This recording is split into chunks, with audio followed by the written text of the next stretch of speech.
Hello friends, welcome to my channel. पिछले video में मैंने आपसे चाय के गुणों का दवा के रूप में प्रयोग के विषय में बताया था। इस वीडियो में मैं चाय की पत्ती से तैयार की गई होम्योपैथिक दवा थिया चिनेंसिस के प्रयोगों के विषय में बताऊंगी और यह किन किन रोगों को दूर करती है इसके बारे में जानकारी दूंगी। चाय की पत्तियों और फूलों से होम्योपैथी की दवा थिया चिनेंसिस बनाई जाती है। यह विभिन्न पोटेंसीज में मिलती है।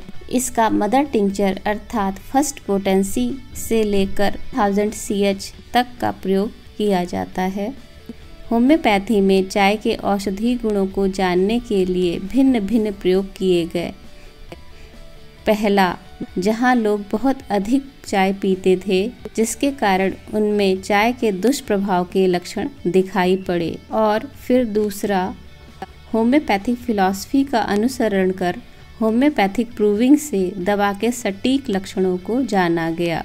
इस प्रकार जो लक्षण उभर कर आए उन्हें नोट कर उसी आधार पर दवा को चित्रित किया गया। साथ ही मिलते जुलते लक्षणों के आधार पर अन्य बीमारियों के इलाज में भी इस दवा का प्रयोग किया जाने लगा।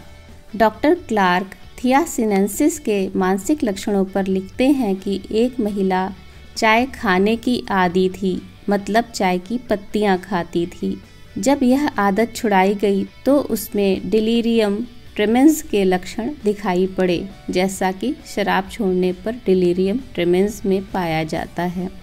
हालांकि महिला कोई शराबी नहीं थी, बावजूद उसके उसमें डिलीरियम ट्रेमेंस के लक्षण आए, जैसे पसीना आना, कंपन और कपकपी होना, बेचैनी रहना, नींद न आना, हृदय की गति का अनियमित होना, भ्रम होना जैसे लक्षण दिखे। कुछ लक्षण ऐसे भी थे जिसमें वह कुछ अलग चीज़ें देख और सुन रही थी, जबकि औरों को वह चीज़ें न दिखाई दे रही थीं न सुनाई दे रही थीं।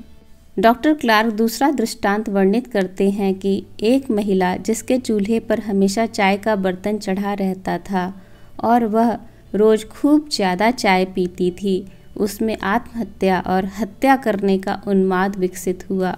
उसमें खिड़की के बाहर कूदने के आवेग उठने लगे।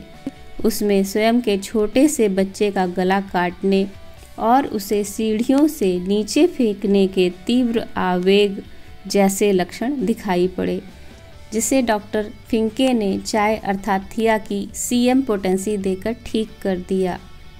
ऐसे ही घटना है कि डॉक्टर क्लार्क का एक मित्र चाय का आदी था, जो पूर्व में रहता था, बाद में पश्चिम रहने आया। पहले यह व्यक्ति एक मंजिला घर में रहता था। जब यहाँ उसे बहुमंजिला इमारत रहने को मिली तो उसमें खिड़की से बाहर कूदने का तीव्र आवेग उत्पन्न हुआ। बाद में पता चला कि यह चाय पीने के कारण है, जिस पर उसने जब चाय पीना छोड़ दिया तो यह आवेग भी स्वयं समाप्त हो गया। डॉक्टर टेस्टे द्वारा इस दवा की प्रूविंग के दौरान प्रूवर में हत्या करने का आवेग दिखाई पड़ा। यह प्रूवर सपने में हत्या करना देखता था। वह सपने से भयभीत होने के बजाय जागने के बाद उसे याद कर आनंद और खुशी मनाता था। टी टेस्टर्स, जो कि चाय को पीते नहीं सिर्फ स्वाद और महक का पता करते हैं, वे इसे थोड़े समय के लिए मुंह में रखते हैं, परंतु फिर भी शरीर को इसे अवशोषित करने के लिए पर्याप्त समय होता है। कभी कभी यह पाया गया है कि टी टेस्टर्स में पैरालिसिस अर्थात पक्षाघात का लक्षण दिखाई पड़ा, जिसमें उनके ज़्यादातर निचले अंग प्रभावित हुए। हालांकि उत्तेजना और झंझनाहट ऊपरी अंगों और निचले अंगों दोनों में पाई गई। एक मामला और पाया गया जिसमें चाय पीने के बाद एक व्यक्ति के एपिगैस्ट्रियम अर्थात पेट के ऊपरी भाग में दर्द होने लगा और उसे ऐसा लगा कि वह बहुत बीमार है। वह बैठकर स्वयं को खींचने तानने लगा, जिसे थूजा 30 देकर ठीक किया गया। इस प्रकार हम देखते हैं कि होम्योपैथी की दवा थिया चिनेंसिस वहाँ पर काम करती है जहाँ पर चाय के दुष्प्रभाव के विशेष लक्षण दिखाई पड़ते हैं, जैसा कि चाय के आदी लोगों में घबराहट रहना, नींद न आना, दिल में किसी न किसी प्रकार की परेशानी महसूस करना, दिल की धड़कन घटी बढ़ी रहना और बाईं करवट लेटकर सो न पाना। थियासिनेंसिस में विशेष गुण है कि इसमें रोगी का बातूनीपन बढ़ जाता है। टी पार्टीज़ का आयोजन शायद इसी कारण किया जाता है। थियासिनेंसिस के मानसिक लक्षणों में देखा गया है कि इसमें मन खुश नहीं रहता, बिना कारण ही व्यक्ति लड़ने के लिए तैयार हो जाता है। रोगी को ऐसा लगता है कि वह जल्दी ही मर जाएगा। थियासिनेंसिस के फिजिकल सिम्टम्स में देखा जाता है कि पेट के ऊपरी भाग में खालीपन महसूस होता है, परंतु पेट के निचले भाग में ढीलापन लगता है और बार्बरिग्मी गड़गड़ाहट होती रहती है। हर्निया होने जैसे लक्षण दिखाई पड़ते हैं। क्योंकि अधिक चाय पीने के कारण तंत्रिकाशूल और अनिद्रा रोग हो जाते हैं, इसलिए यह दवा वहाँ पर अच्छा काम करती है। थिया के कुछ अजीबोगरीब लक्षण सामने आए। यह अक्सर देखा जाता है कि चाय पीने के तुरंत बाद ही कुछ लोगों को पेशाब जाना पड़ता है। ऐसा लगता है कि गले में कोई अनजानी चीज फंसी हुई है।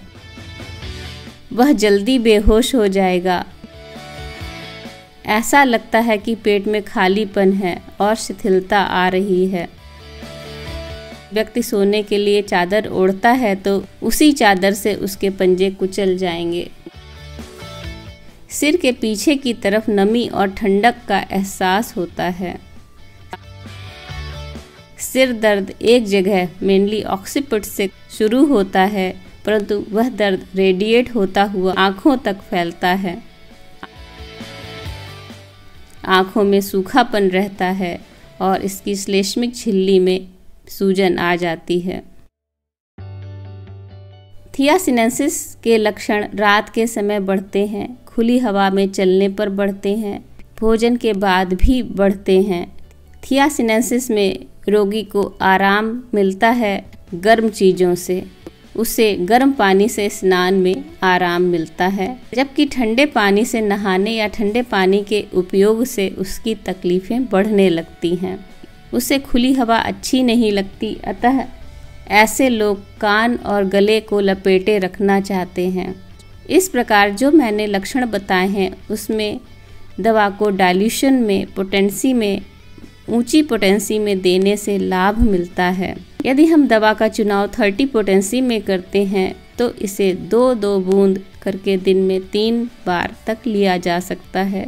यदि हम दवा का चुनाव 200 पोटेंसी में करते हैं तो इसे प्रतिदिन 1 बार अथवा दिन में 2 बार सुबह शाम 2-2 बूंद लिया जा सकता है। चाय से होम्योपैथिक फिलॉसफी और दवाओं के महत्व का परीक्षण हर कोई कर सकता है।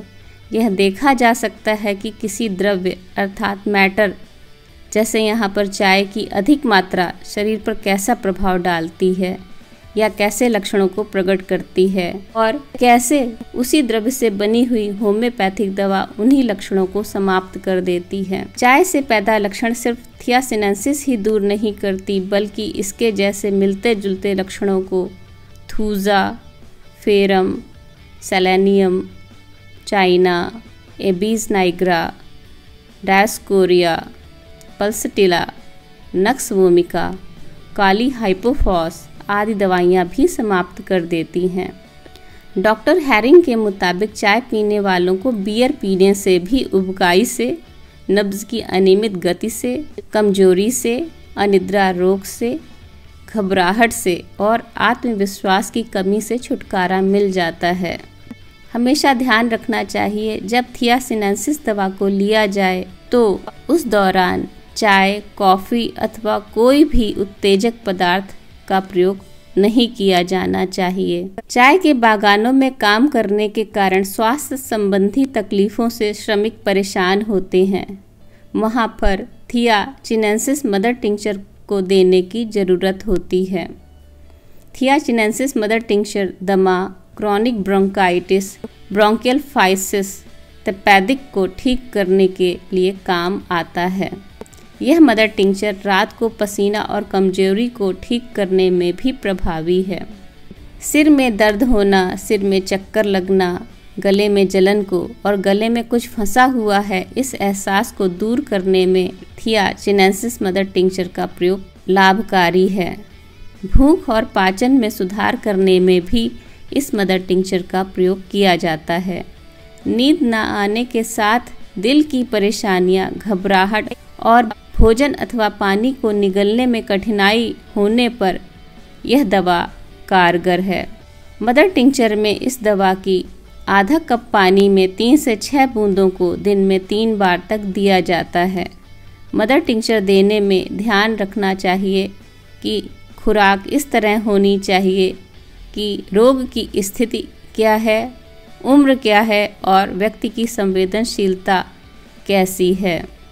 सीपिया दवा भी थिया चिनेंसिस जैसे लक्षणों के लिए उपयोगी है। थिया चिनेंसिस में जैसा पाया गया है कि काम करने का मन नहीं करता, विशेषकर लिखने का, वैसा ही लक्षण हाइड्रास्टिस नामक दवा में भी मिलता है।